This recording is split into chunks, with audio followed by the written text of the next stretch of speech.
Buenos días, bienvenidos a este nuevo vídeo en el que vamos a aprender a utilizar la herramienta NeuralSense, que ha sido desarrollada por el Instituto de Investigación Tecnológica de ICAI para la Cátedra Santa Lucía de Analytics for Education. Bien, vamos a empezar con unos conceptos básicos que necesitamos tener presentes de cara a utilizar esta herramienta. En primer lugar, hemos de decir que todos estos desarrollos se basan en un artículo publicado en el Journal of Statistical Software por Pizarroso, Portela y Muñoz.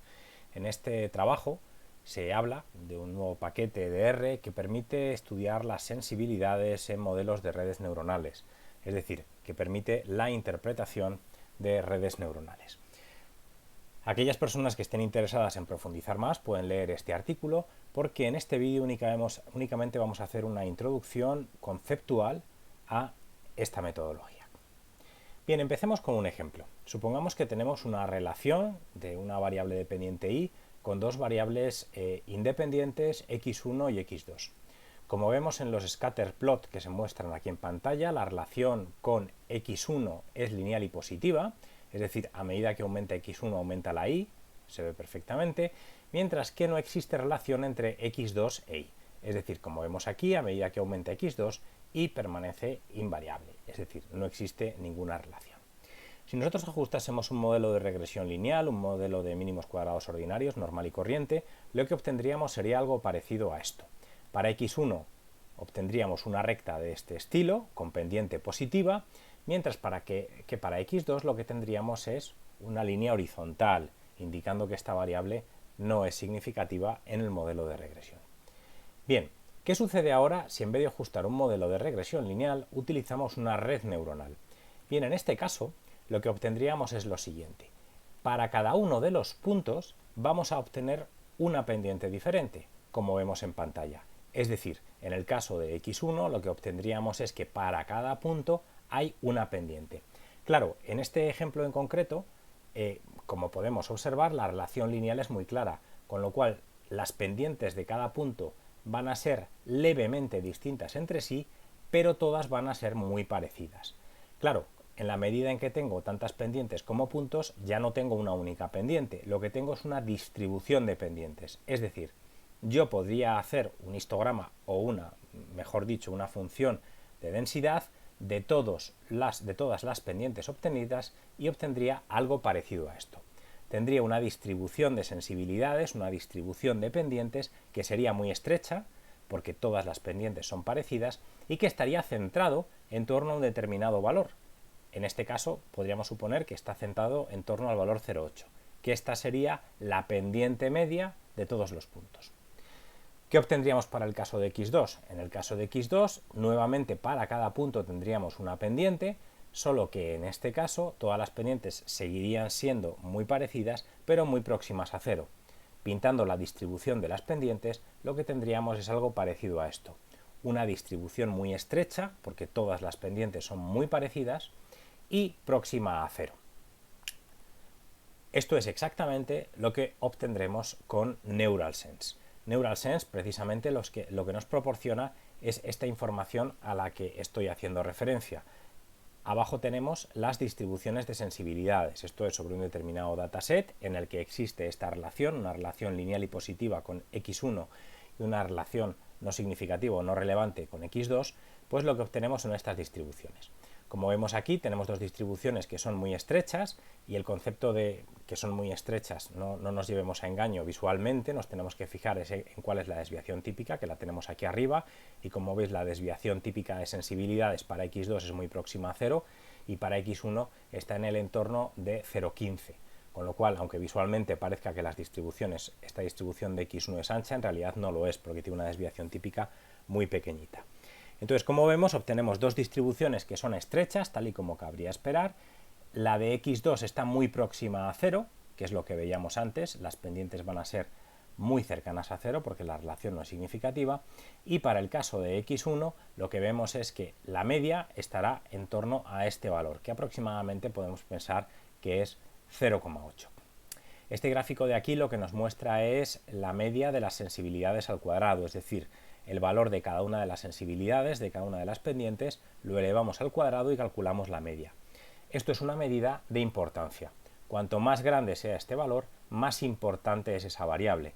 Vemos que en el caso de x1 la barra es bastante alta, con lo cual x1 concluiremos que es una variable importante, mientras que x2 es muy pequeña, con lo cual concluiremos que x2 es poco importante.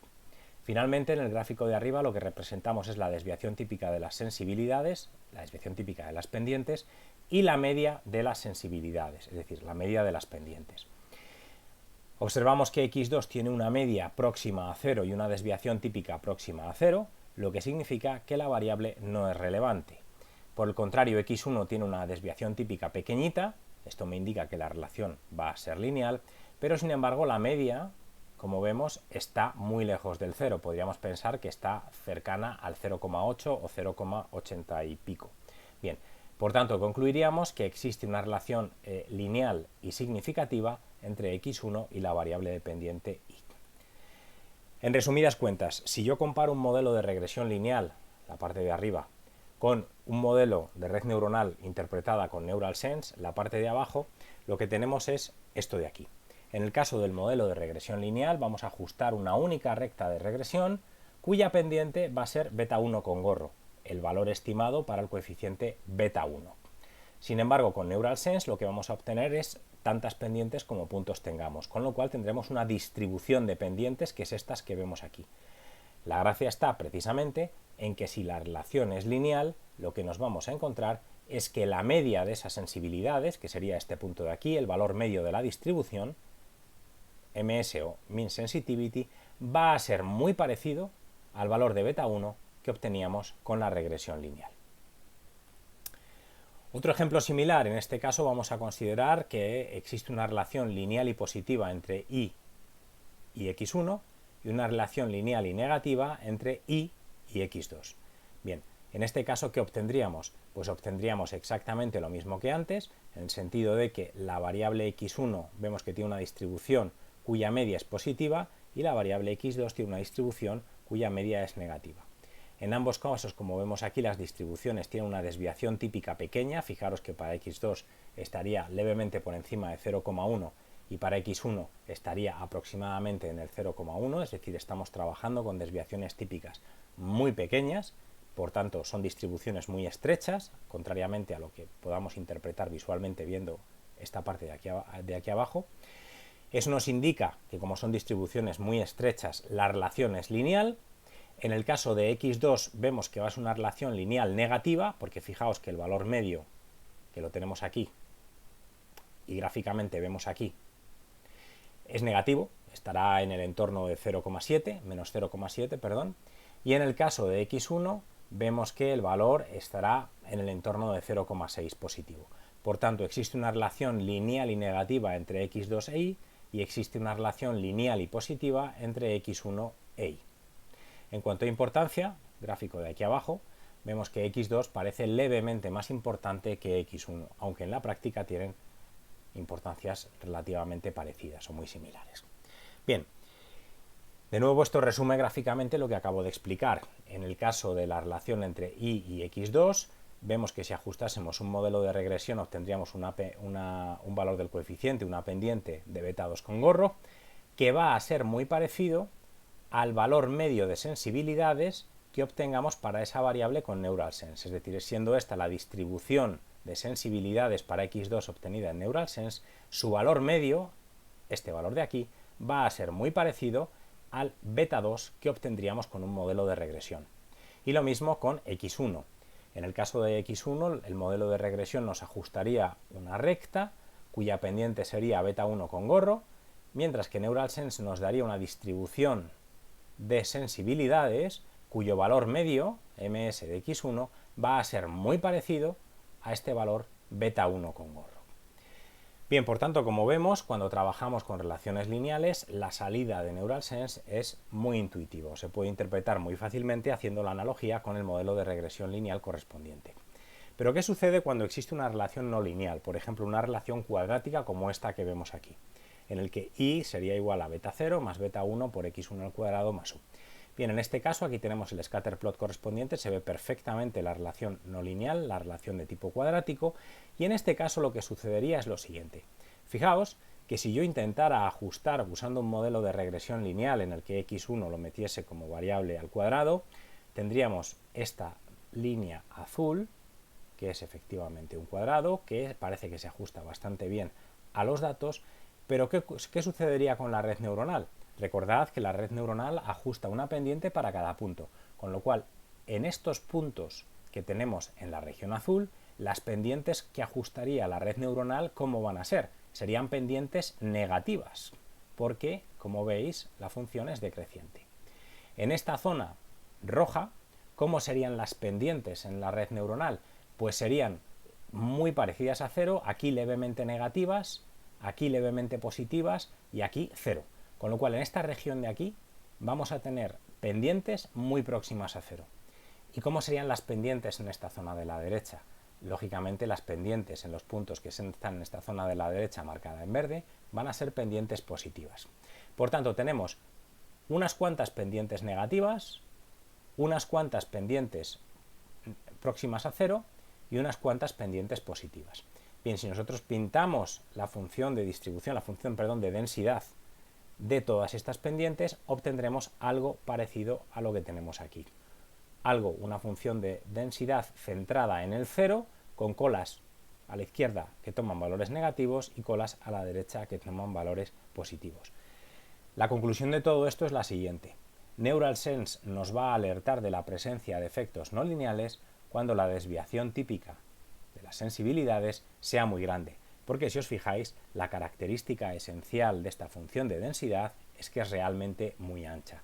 Hay mucha dispersión, por tanto la desviación típica va a ser muy grande. Bien, la siguiente herramienta que es preciso conocer es el análisis de curvas alfa. Aquí tenéis la referencia del artículo escrito por Pizarroso, Alfaya, Portela y Muñoz, en el que se explican los fundamentos técnicos de esta herramienta, que son las curvas alfa, que nos permite detectar efectos locales.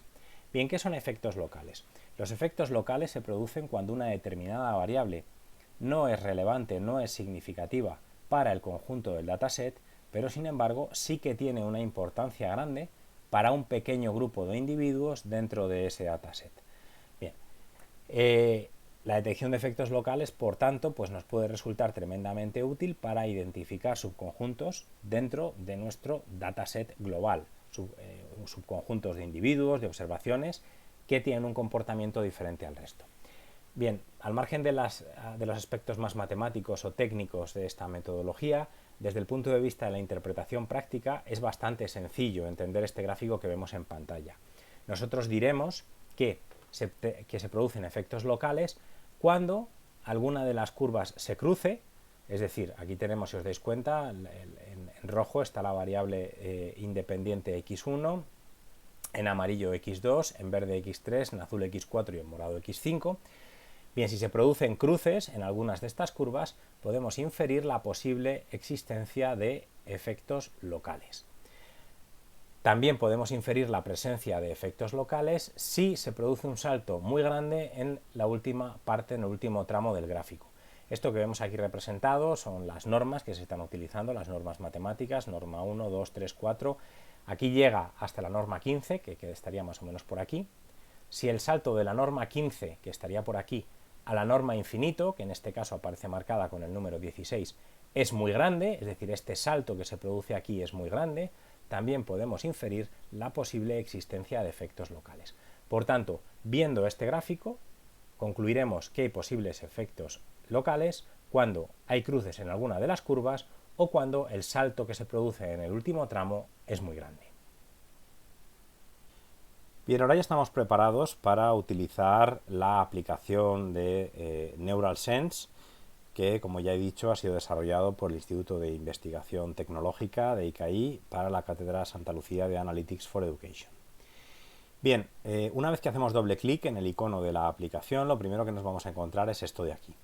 Entonces, bueno, vamos a tratar de explorar las distintas funcionalidades con algunos de los ejemplos que vienen precargados. Aquí tenéis el manual de ayuda en el que hay mucha más información. Simplemente, si pincháis, podéis descargar este manual y leer en detalle cómo funciona la aplicación, pero nosotros vamos a hacer un breve resumen basándonos en los datos que vienen precargados. Para ello pinchamos en la pestaña Cargar datos, vamos a cargar un ejemplo y en este caso vamos a cargar el ejemplo número 1. Le damos a confirmar y aquí nos aparecen cargados ya los datos. Vale, como veis aquí en la primera parte lo que tenemos son las 5 primeras filas del dataset que acabamos de cargar, en el que observamos que hay 3 variables x1, x2 e y. Aquí estarían los valores y en la parte de abajo tenemos el resumen con los principales estadísticos de cada una de estas variables, el mínimo, primer cuartil, mediana, media, tercer cuartil y máximo. Bien, una vez que hemos hecho esto, podemos ajustar o bien un modelo lineal o bien una red neuronal. Vamos a empezar con un modelo lineal. Un modelo lineal, en este caso de regresión, veis que podemos elegir aquí si queremos un modelo de regresión, es decir, un modelo de mínimos cuadrados ordinarios, o un modelo de clasificación, que sería un modelo tipo Logit. En este caso vamos a ajustar una regresión. Ponemos el nombre del modelo, por defecto nos sale OLS1, pero nosotros podemos cambiarlo y escribir, por ejemplo, modelo mínimos cuadrados ordinarios 1. Y respecto a la especificación funcional, se nos va a definir por defecto en el momento en que nosotros indiquemos cuál es la variable dependiente, en este caso es y cuáles son las variables independientes, en este caso x1 y x2. Estas serían las variables independientes numéricas. También podemos incorporar variables independientes categóricas. Lo que pasa es que en este caso no tenemos variables categóricas, así que lo dejaríamos en blanco. También nos da la opción de tipificar o estandarizar las variables numéricas. En este caso vamos a decirles que sí, que las tipifique o estandarice. Y aquí lo que podemos jugar es con el porcentaje train set de nuestros datos.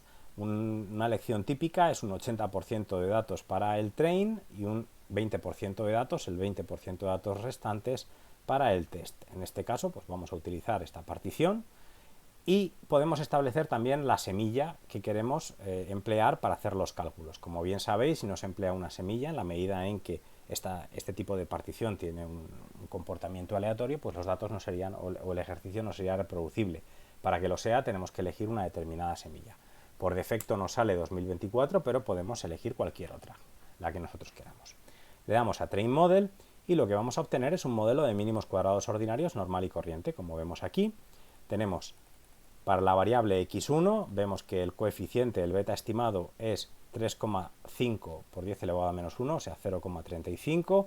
Aquí tenemos el error estándar, el estadístico t y el p-valor, que es inferior a 2 por 10 elevado a menos 16. Sin embargo, x2 vemos que no es significativa porque el p-valor es 0,917, está por encima del típico 0,05, con lo cual concluiríamos que no es significativa. Es decir, viendo este modelo, ya llegamos a la conclusión de que existe una relación lineal y positiva entre x1 e y que no hay ninguna relación, la variable x2 no es estadísticamente significativa y por tanto no hay relación entre x2 e y. Bien, aquí obtenemos unas cuantas métricas como el MAE, el RMSE o el R cuadrado para este modelo y poco más, porque esto es toda la información que podemos extraer de un modelo de regresión. Bien, pero ahora a nosotros lo que nos interesa es hacer una red neuronal, porque esto que acabamos de hacer aquí lo podríamos hacer tranquilamente con Gretel, por ejemplo. Bien, vamos a comparar estos resultados con un modelo de red neuronal. Y para ello, recordad lo que veíamos. x1 tiene un coeficiente de 0,35 y x2 no es significativa. Bien, ajustemos ahora la red neuronal equivalente. Nos vamos a Neural Network, vamos a utilizar como variable dependiente la y, como variable independiente x1 y x2, modelo de regresión, vamos a tipificar las variables, vamos a utilizar el mismo 80% train test y la semilla la misma que usamos antes, 123. Lógicamente vamos a utilizar validación cruzada, 10 folds. Aquí tenemos una valoración cruzada, k-folds, podemos elegir el número de folds que queremos, por defecto aparecen 10, que suele ser una elección razonable, y aquí seleccionamos los dos hiperparámetros de la red neuronal. Por una parte, cuántas neuronas queremos en la capa intermedia. En este caso, por defecto, aparece que lo que se pretende es que el modelo pruebe 1, 2, 3, 4 y 5 neuronas en la capa intermedia. Bien, esto desde luego, para este problema tan sencillo, en el que la relación ya hemos visto que es lineal, y solo hay dos variables, esto parece una exageración, con lo cual yo creo que simplemente si probamos con 2 neuronas más que suficiente, incluso yo diría que una. Y el segundo hiperparámetro es el decay que vamos a meter.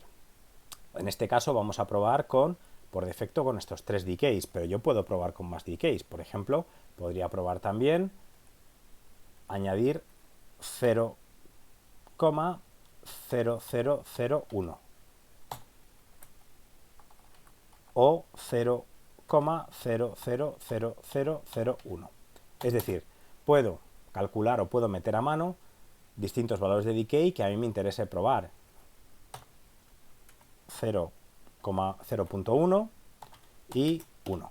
Bueno, pues voy a probar con todos estos valores para la grid y con entre 1 y 2 neuronas en la capa intermedia.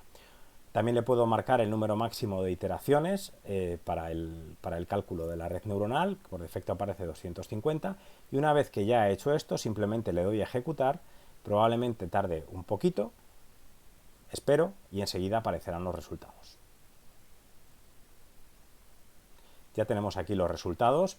Aquí en primer lugar nos muestra para las distintas configuraciones, es decir, para cada uno de los valores de los hiperparámetros que hemos marcado, entre 1 y 2 neuronas en la capa intermedia, y con un decay desde 10 elevado a menos 6, 10 elevado a menos 4, 10 elevado a menos 3, a menos 2, a menos 1 y 1, ¿vale? Para cada una de estas combinaciones nos da las métricas de bondad de ajuste, RMSE, el R cuadrado y el MAE.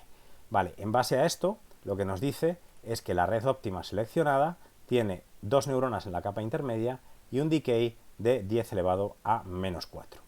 Bueno, y como, bueno, aquí tenemos la representación gráfica de esto que acabo de explicaros. Aquí me pone el error cuadrático, la raíz cuadrada del error cuadrático medio.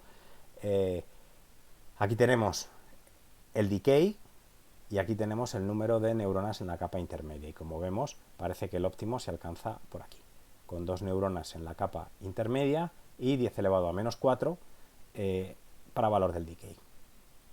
Bien, y ahora ya tenemos el mismo gráfico que hemos estado viendo en la primera parte. Vemos aquí la representación de la desviación típica y de la media para las sensibilidades. Como vemos en ambos casos, la desviación típica es muy pequeña, porque fijaos que aquí la escala es 0,1, con lo cual la desviación típica para x2 y para x1 es pequeña, y el valor medio de sensibilidades para x2 es muy próximo a 0, y para x1 es positivo, está en torno a 0,35 aproximadamente, si lo veis. Esto ya nos está diciendo que la variable x2 no va a ser relevante, mientras que la variable x1 sí lo va a ser. Vemos el gráfico de importancia, como vemos aquí la variable x1 es relevante, la variable x2 no lo es, y si miramos el gráfico de sensibilidades, que están un poquito distorsionados, probablemente porque deberíamos haber sido más exigentes e incorporar una única neurona en la capa intermedia, en lugar de permitirle probar con 1 y 2, con lo cual yo aquí detecto un pequeño sobreajuste, pero ya vemos que efectivamente la distribución de x2 está muy centrada en el 0 y la de x1 está centrada en torno a 0,35 aproximadamente. De hecho, los valores exactos los tenemos aquí. Vemos que el valor medio para x1 es 0,35 y para x2 es 0,0004. Esto me dice que x2 no es estadísticamente significativa y x1 sí lo es. Y llamo vuestra atención sobre un hecho muy importante. Si os dais cuenta, el valor que hemos obtenido para la media de sensibilidades es 0,35, que coincide con el valor que obtuvimos en el modelo de regresión lineal. Esto es lo que comentaba en la introducción al vídeo, en el que cuando la relación es lineal, el valor obtenido para la pendiente en el modelo de regresión va a coincidir de forma muy precisa o prácticamente va a ser idéntico al valor medio de sensibilidades que obtenemos con NeuralSense, que es exactamente lo que nos ha pasado aquí. Bien, ahora vamos a probar un dataset distinto en el que tenemos una variable numérica y una variable categórica. En este caso sería el ejemplo número 2. Y lo que nos encontramos es que efectivamente tenemos una variable numérica independiente x1, la variable dependiente y también es numérica, y luego tenemos una variable categórica x2 con 3 niveles. En este caso hemos hecho one hot encoding y hemos creado las variables dicotómicas x2/1, x2/2 y x2/3 esta última, x2/3, sería el nivel base que dejaríamos fuera del modelo para evitar un problema de multicolinialidad perfecta, en el caso de un modelo de regresión. Bien, vamos a ajustar la red neuronal, en este caso como variable numérica x1, como variables categóricas x2/1 y x2/2. El modelo sigue siendo de regresión.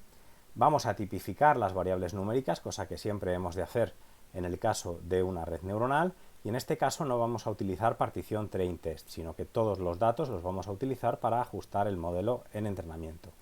La semilla la cambiaremos a 123, vamos a usar validación cruzada, en este caso únicamente vamos a elegir entre una y dos neuronas en la capa intermedia para evitar problemas de sobreajuste, y vamos a utilizar los decays que nos aparecen por defecto. Bien, ejecutamos el modelo, tardará un poco porque tiene que hacer ahora ya más cálculos que en el caso anterior, pero aún así enseguida obtendremos los resultados.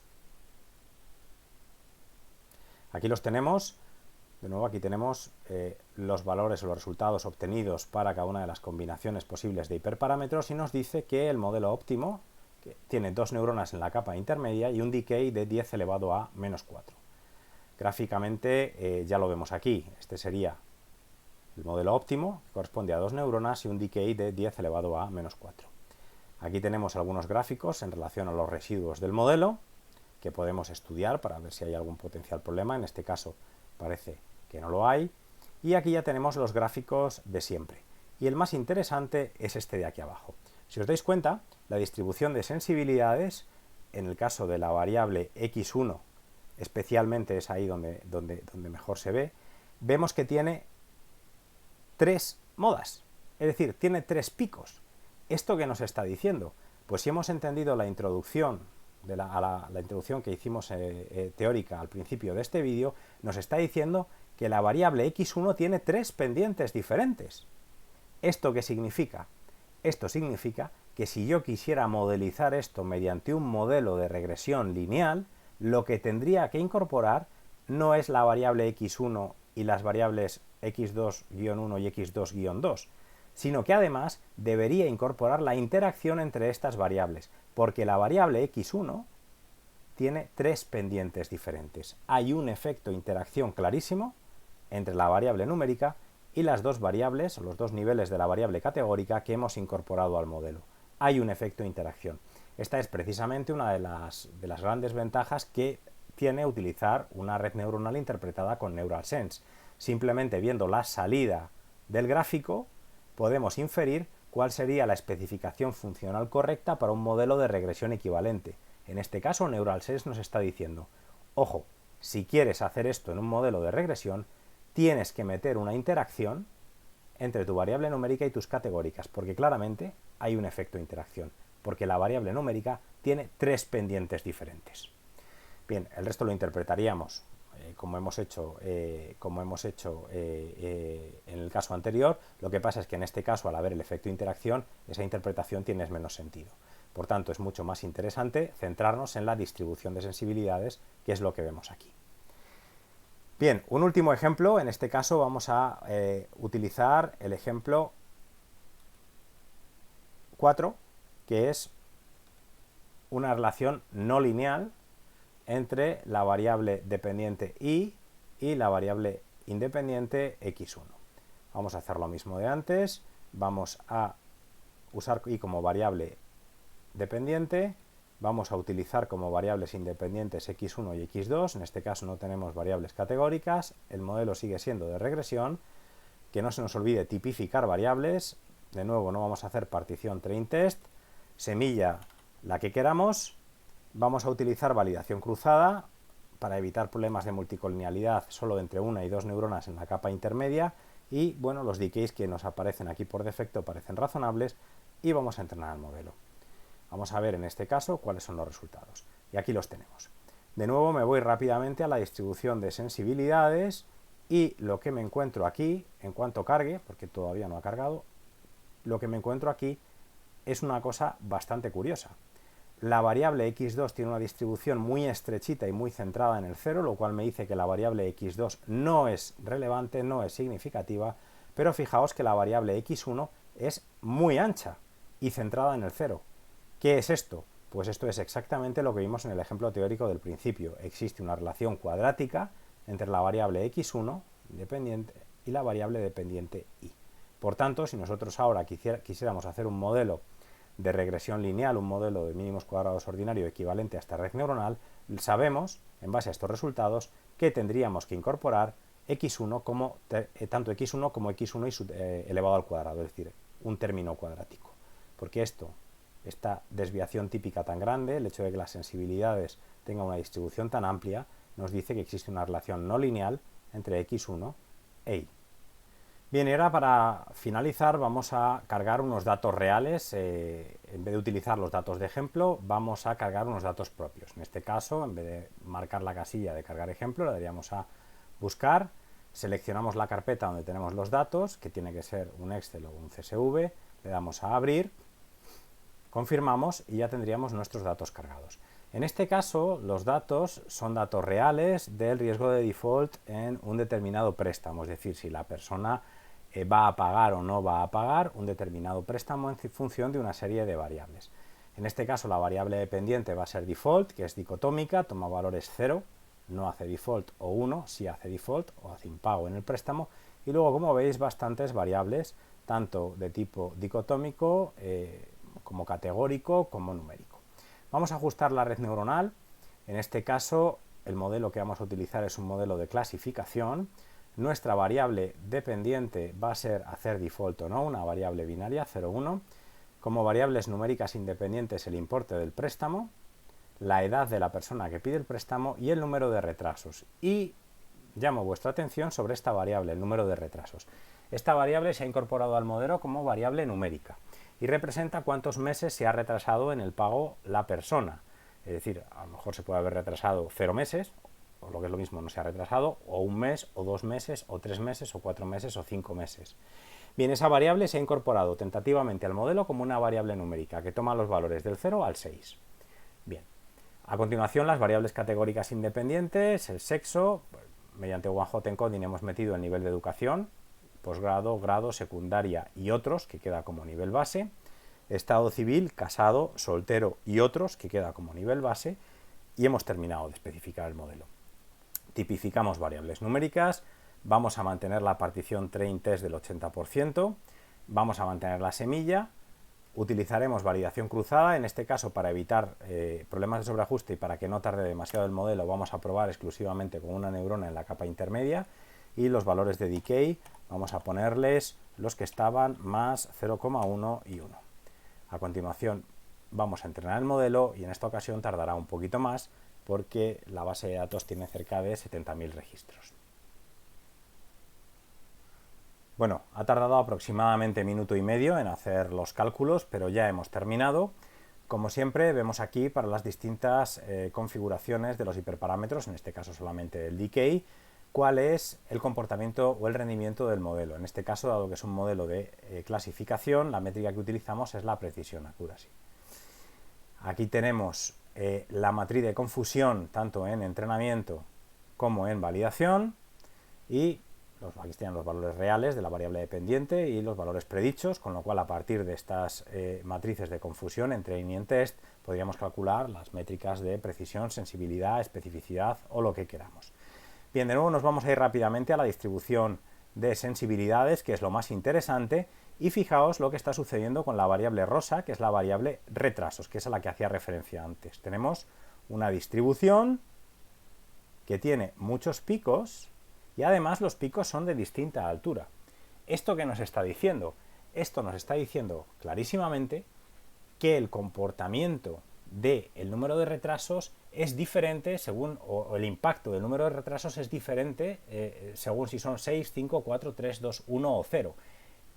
Traducido a la práctica, si yo quisiera ajustar un modelo Logit utilizando esta variable retrasos, lo que NeuralSense nos está diciendo es que no la incorporemos como una variable numérica. Nos está diciendo que la incorporemos como una variable categórica utilizando one-hot encoding. Es decir, que permitamos que para cada nivel dentro de esa variable retrasos haya una pendiente propia, porque el efecto es distinto según el número. se ve perfectamente que para un número de retrasos de 6, que supongo que será este, y de hecho es este, pues el impacto es mucho más grande que para 5, que a su vez es más grande que para 4, y así sucesivamente. Por tanto, lo que nos está diciendo NeuralSense es que la especificación funcional del modelo Logit debe incorporar la variable retrasos como variable categórica y no como variable numérica. De nuevo, este es un buen ejemplo de cómo NeuralSense nos puede ayudar a mejorar la especificación funcional de nuestros modelos econométricos. Lo relevante es que esta base de datos no son datos sintéticos, sino que son datos absolutamente reales. Bien, y con este ejemplo hemos terminado esta revisión general o esta panorámica general de cómo funciona la app de NeuralSense, que como veis puede ser una herramienta bastante interesante, por lo menos para tener una primera aproximación a los resultados de NeuralSense para interpretar redes neuronales mediante el cálculo de sensibilidades. Lo mejor de todo es que no requiere conocimientos de programación, ni tampoco un conocimiento en profundidad de las matemáticas subyacentes a este tipo de técnica, sino que podemos utilizarlo simplemente si hemos entendido conceptualmente cómo funciona NeuralSense. Hasta pronto.